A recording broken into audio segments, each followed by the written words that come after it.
Welcome sa Dries TV. Kung interesado ka sa ganitong news, huwag kalimutang isubscribe ang ating YouTube channel. Maraming salamat! Welcome back again sa ating YouTube channel mga kakimpaw, and sa update natin ito ang pag-uusapan natin ay tungkol sa mga importanteng ganap kina Kim and syempre kay Paolo Avellino. So ang pag-uusapan na tatalakayin natin sa update na to ay ang tungkol nga po sa katanungan ng marami, bakit wala sa It's Showtime kanina si Chinita Princess. So sasagutin natin ang tungkol dyan mga kakimpaw, kaya sana po itapusin ninyo ito hanggang sa dulo, and syempre pag-uusapan din natin ang iba pang mga ganap kina Kim and kay Paolo. Pero bago po ang lahat, maraming salamat po sa inyong patuloy na pagsuporta at pagsubaybay sa mga daily update natin. Kaya naman bilang pasasalamat, narito pang isang napili kong komento patungkol ito sa naging previous update. Mula ito kay Ginang Norma Cola. Sabi niya, super happy, very easy to understand sila na forever. Di ako mapakali sa kasiyahan ko, Ders. Wala akong mapaglalagyan.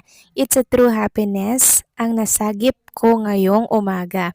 Very, very happy. Thank you, Lord, for your kindness to the people we love. Kim and Paolo, take good care of yourself, especially the new coming into your life soon. God bless you both and the Abilino family. Thanks dear always. KP forever.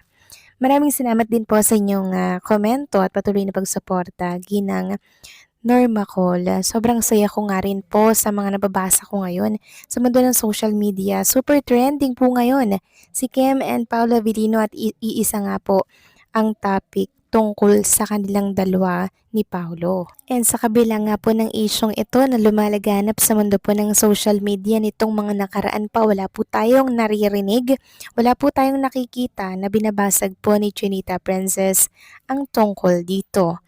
'Di ba? Silence means yes nga, kaya mga kakimpaw, katulad po ng kanyang paninindigan. Kung sa bagay hindi na naman po bata si Chinita Princess mga kakimpaw, pero syempre super saya po natin kung ito man nga po ay mangyari na sa buhay ni Chinita Princess, kasi syempre ilang taon na ba siya?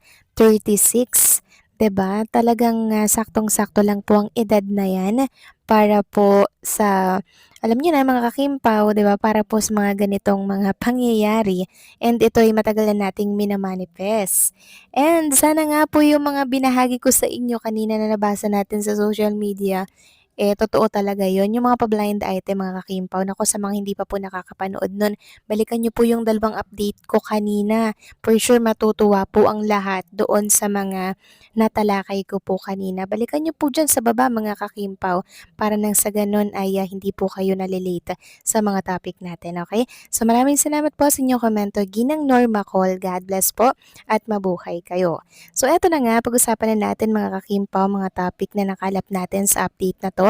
At unahin na nga nating pag-usapan muna itong write-ups po na nabasa ko sa social media about ito kay Paolo Avellino. Ayon nga dito, disiplina at pagmamahal ang pananaw ni Paolo Avellino sa pagiging magulang. O ayan no, yung topic mga kakimpaw, pagiging magulang, na para bang, alam niyo na mga kakimpaw, naniniwala ang premyadong aktor na si Paolo Avellino na ang susi sa tamang pagpapalaki ng anak ay ang balanse ng pag-unawa at paggabay. Para sa kanya, mahalaga ang pagiging malumanay, ngunit kailangan pa ring ipakita ang tamang autoridad upang matuto ang mga bata ng disiplina ng walang kasamang pananakit. So yan po yung pananaw ni Paolo Avellino mga kakimpaw, no? Parang ang ano niyang magulang, no? Parang disiplinado agad ang kanyang magiging anak mga kakimpaw, dahil talagang binabalanse ni Paolo Avellino. Katulad po nung kanyang unang baby na si Aki, yung kay LJ Reyes mga kakimpaw, no?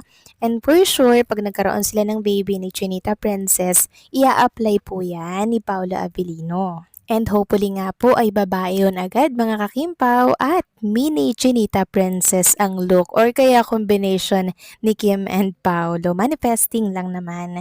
Samantalang pag-usapan naman natin ang tungkol naman dito sa katanungan po ng mga Kimpaw fans kanina pa, kasi hindi nga po daw nakita si Chinita Princess kanina dito po sa It's Showtime. And maging ako, inabangan ko rin po yun mga kakimpaw Tapos tiningnan ko yung dulo ng It's Showtime, wala din po sa closing si Chinita Princess. Kaya syempre, alam ko ang katanungan ninyo, nasaan si Chinita Princess, bakit wala siya ngayon sa It's Showtime.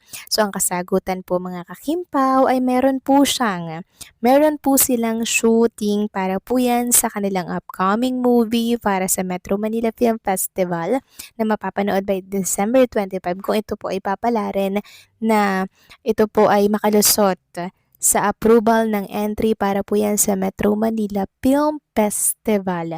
So kahit na maulan, kahit na bumabagyo, kahit na medyo mabaha po sa iba't ibang lugar ng ating mga Kamaynilaan or dito po sa ating bansa, grabe, tuloy na tuloy pa rin ang shooting ng movie po ni Kim and Paolo kasi mga kakimpaw, may deadline po ito. Kailangan itong maisubmit sa takdang panahon at pag hindi po yon nangyari, for sure ay hindi na po ito makakasali pa or disqualified na po agad yun.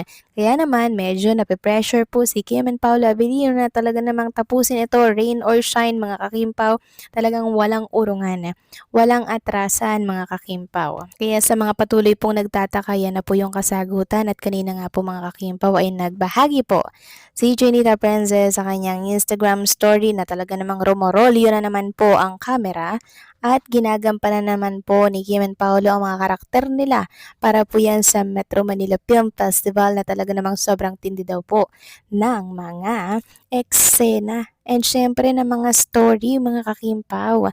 Kaya rain or shine, eto sila ngayon, lumalagari, rumorolyo ang camera para nang sa ganon, meron po silang maihain or mailatag po sa mga viewers.